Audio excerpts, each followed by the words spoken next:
3, 2, 1, go. Hello, folks. Hi, everyone. Welcome to another episode of our Sunday Q&A video. We are here. It's your favorite Sunday dash cam video. It's How many driving real estate videos are out there? I don't know. I can't imagine there's much. There's many, but we're the favorite. We're the favorite. So I guess we could call ourselves number one. We're not number one. like all realtors. We're number one. Everybody's tied for first place. Don't ask for the fine print. But okay. So we're gonna start off today's video. With probably the best question we've received for a Sunday video, and I thank you, Buzz428, for asking. So Buzz says, "Great information, and as always, great job.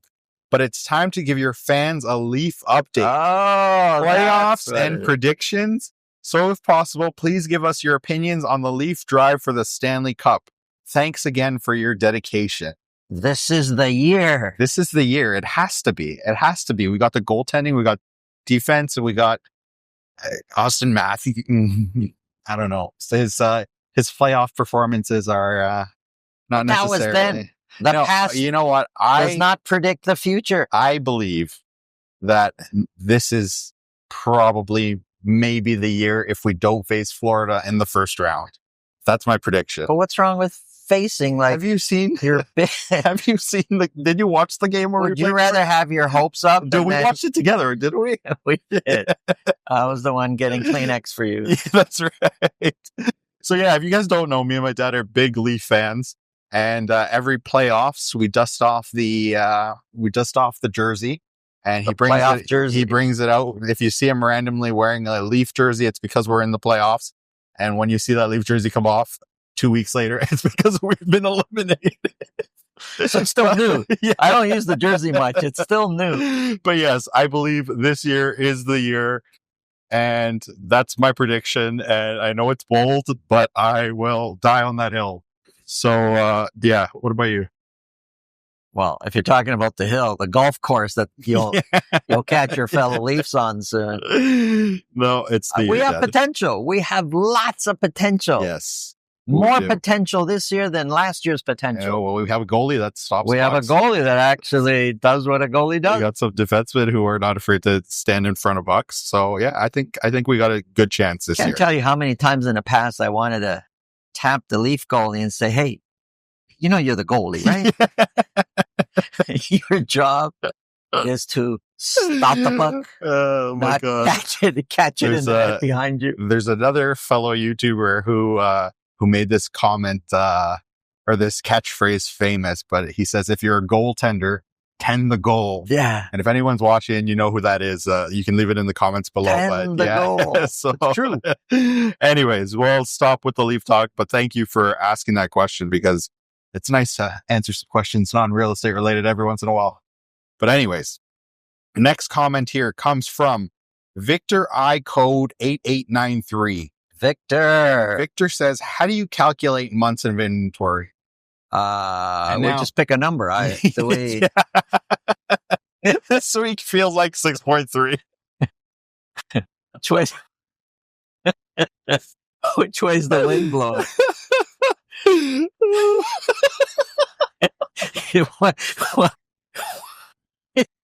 Why do you find that so funny? You're making me laugh. It's just really funny. Okay. No, but there's actually a process, right? Seriously, folks, there is a process. So you need to, first of all, calculate active listings, and that number is not always apparent. But you calculate active listings, meaning at the end of the period, and let's just go with month because we're talking months of inventory. So at the end of that month period, how many properties are actually sitting on the market available for sale? And you get that number. Let's say it's 100. And then fairly easy to calculate is how many sold during that same period. And let's say 20 sold. And then you assume moving forward that at that rate that properties are being sold, which is 20, and we have 100 out there, you divide 20 into 100, gives you 5. You have 5 months of inventory. So if we continue basically to buy or sell at the current rate that properties are being sold at, and no others come onto the market and no others come off, at that moment in time, you have 5 months of inventory because you're going to be selling 20 every week. There's 100 available, 5 months of inventory. That's how we do it. Now, we add a slight variation to that formula because we do our sales and active listings by week. So we just have to make that conversion to month because our numbers are weekly numbers. Mm-hmm. Yes. Okay, so that explains it. There you go. Next comment here comes from... We didn't even laugh all the way through. I know. That was a serious one. Next comment comes from Studies Influx 1304. And Studies says, is there a rational reason to avoid competing offers, or is it more emotional? I suppose there is a risk to pay higher, but I don't have the data to know if it is statistically significant. I'm not sure I understand the question. So basically, nice car. Basically, when we talk about there's certain people that would just avoid multiple offer situations in general. Yes. Right? Lots of That's people. what they're There's asking. lots of people that just want to avoid it in general. So he's saying, is there a rational reason to avoiding it, or is it more emotional? I think it's a combination of both. A lot of it is emotional. Some buyers are just the principle of it that I got to compete. Mm-hmm. The reality is, in this market, there's a good chance you may be competing, whether it's planned, meaning an offer date, and that's easy to avoid, or the other way. You put an offer on a property that you like, and all of a sudden, there happens to be another buyer that likes the same property. They put in an offer. And now if you're going to kind of stick to your guns and say, I'm never going to compete, well, then you pull your offer off the table and let somebody else buy the house that potentially you wanted to buy. Mm-hmm.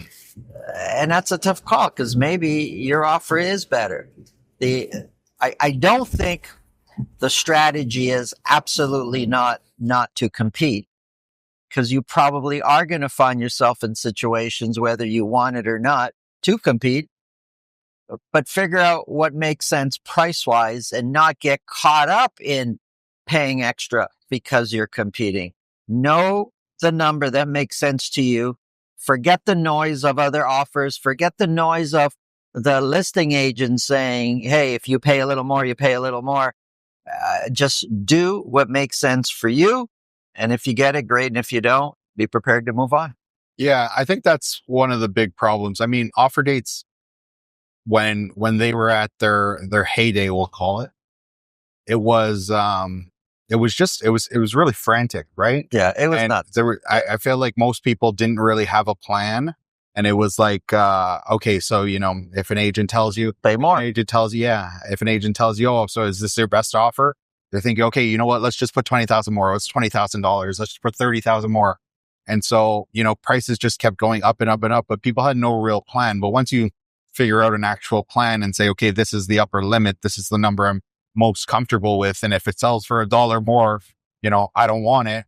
Then you can pretty confidently just be a part of any offer night without, knowing that you're going to get taken advantage of, basically. Right. Yeah.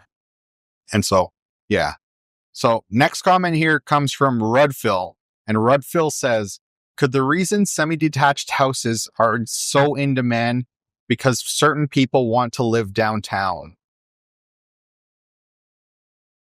There are certain people that want to live downtown. I think this week in particular, there was like a influx, like a really large, or last week that we did the numbers, there was a really high spike in sales for semis, if I'm not mistaken. Yes, but even the semis that are downtown, they're still priced, pretty high.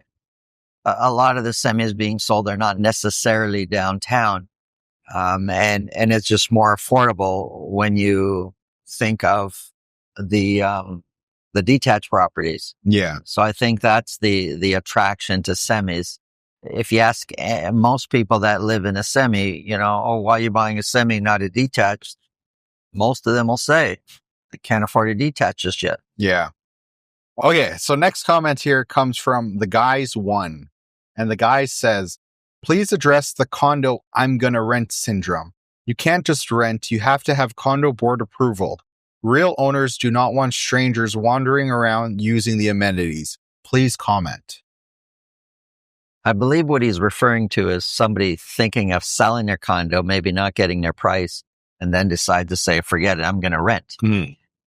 I don't ever remember a scenario where we actually needed condo board approval to rent out the unit. Yeah. We have to inform the condo board, but we've never needed their approval. Any of our clients that we've helped rent their condo. So I don't think the way, unless you mean something else, I don't know any situation where we've needed condo board approval. I repeat, we have to inform the condo that, hey, the unit's being rented. And who it's being rented to. And the contact details, because these people could show up and, say, hey, I lost my key, or can you help me in? And security desk is going to say, well, who are you? Yeah. So when they pull the name up on the screen, they know that that's the tenant of that unit, but we've never needed approval. Yeah. Okay. So next comment here comes from Steve Cudnock. And Steve says, I wonder how often a scenario like this happens. In a seller's market, how often do the sellers have an insider that comes in with a realtor without the intention to buy, but just to help that relative inflate their price or create a bidding war, only to bail out of the offer later on, having the other buyer increase their price to a point the seller wanted or beyond? Weren't there a couple agents in like Quebec that got in trouble for that? Got seriously fined for that? Yeah, I'm sure it happens.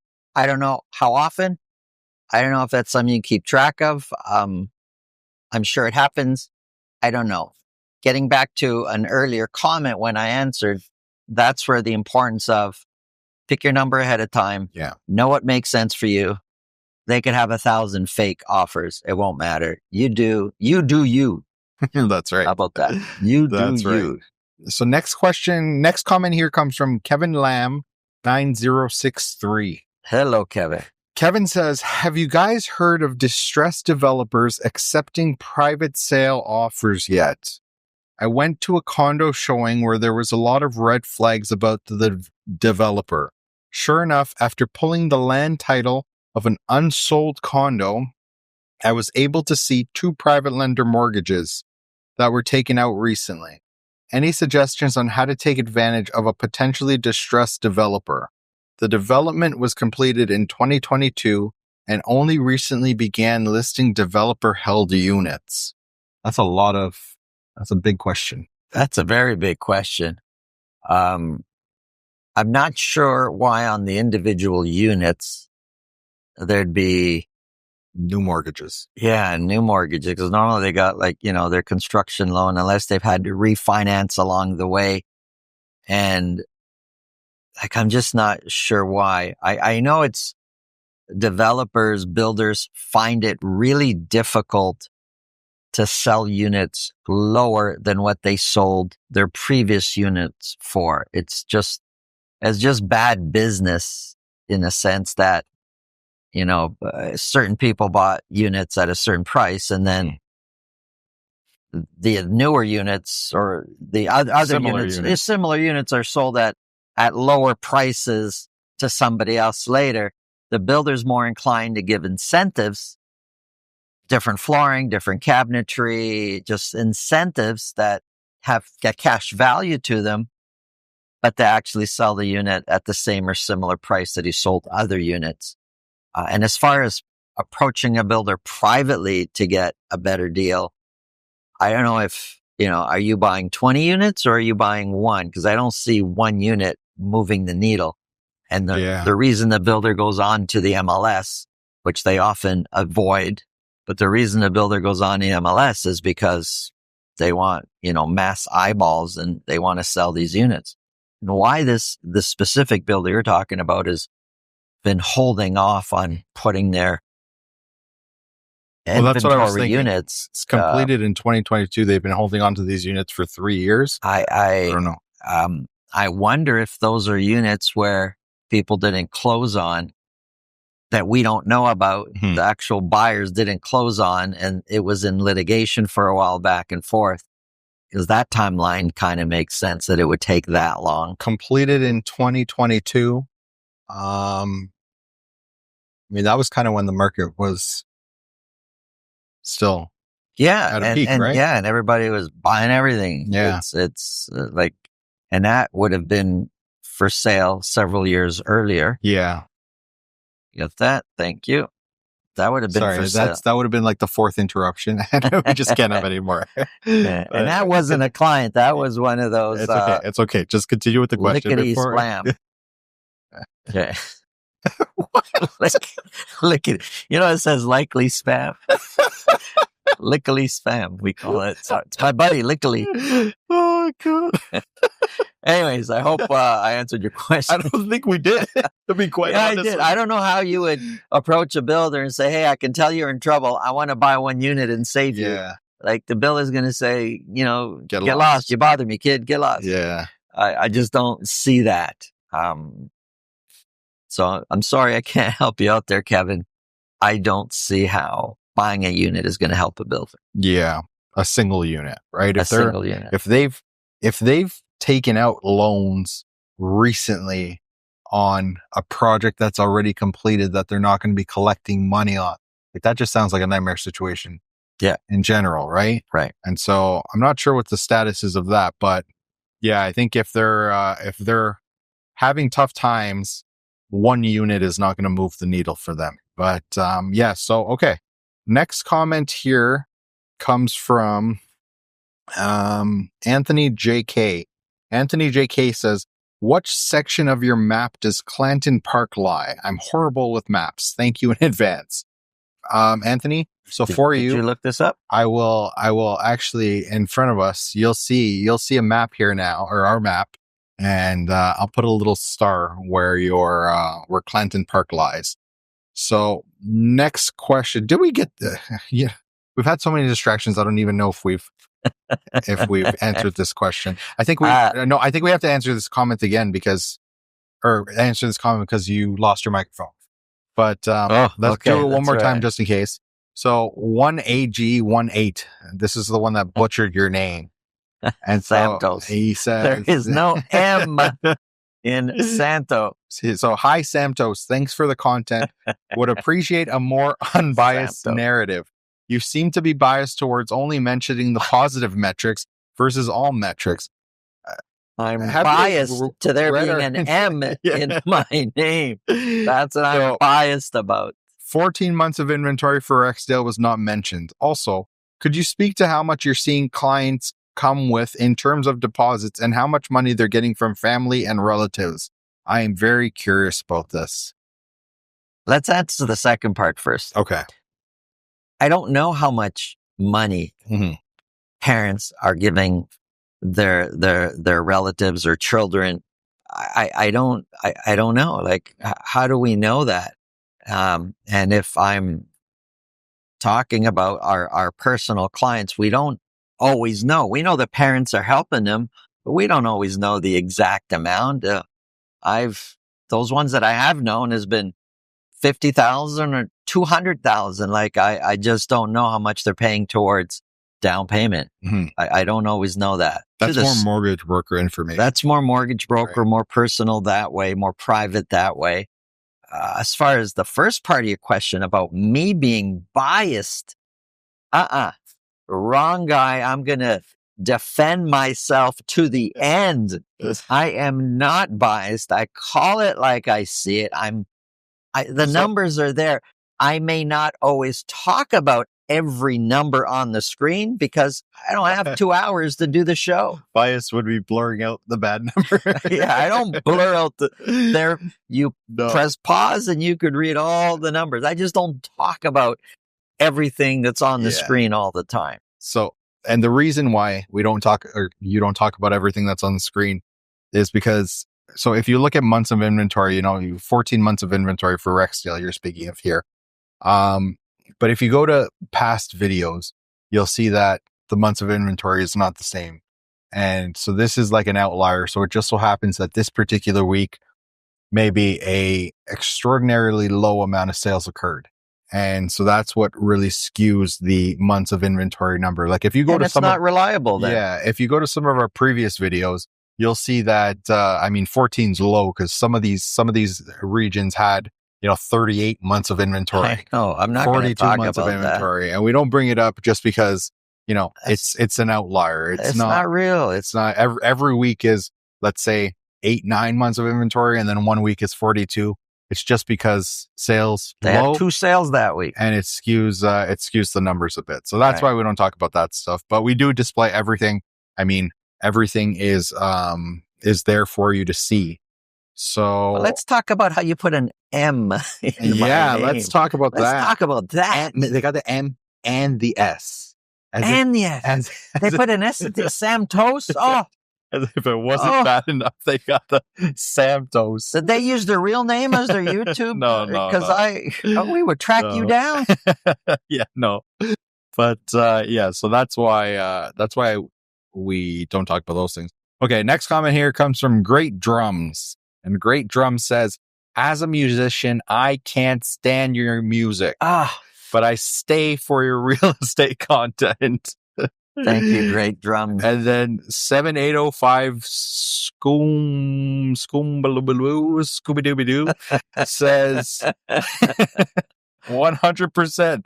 The music is disgusting. What? It's disgusting. Did they get my name right? Oh, man. Yeah, they didn't say your name, but Okay. yeah, I don't know. Everyone just adds yes. But anyways, so last comments here come from Mahan. You're not going to comment on the music? I'm not going to comment on the music. You know what I was going to do? So let me know in the comment section if this is something we should do. I told my dad, okay, you know what? What if we were to do 3 different variations of the song, and I'll put them in, all 3 of them in the video. So you guys got to watch the intro But song. this is not a music 3 video. times. It's a real estate show. I know, but we got to find something that everyone vibes with, and we're getting a lot of hate on this song that I spent hours looking for. But so I'll put 3 different variations in one of these videos, and everyone has to comment and tell me which one they like the best. Okay. And the one they like the least, I will use for every. Yeah. But anyways, we will end here with these comments. So we have Mahan Razag, sorry if I mispronounced that, says, I've been supporting you guys for a long time too. Thank you. Keep going, Santo and Daniel. Thank you so much. Guys, we have so much fun, especially recording this video. The other video, as the person that sits behind the camera for the market reports, it's He's the producer of those weekly shows. It's a little bit dull for me, but I have a lot of fun recording these videos, and we appreciate you guys watching them. So thank you so much. If you have any other comments that you'd like answered, leave them in underneath this video or underneath the videos throughout the week. You just have a better chance of them ending up on this video if you leave them in the Sunday video. But thank you guys, and have an awesome day. Have an awesome day. Thank you. We appreciate your support.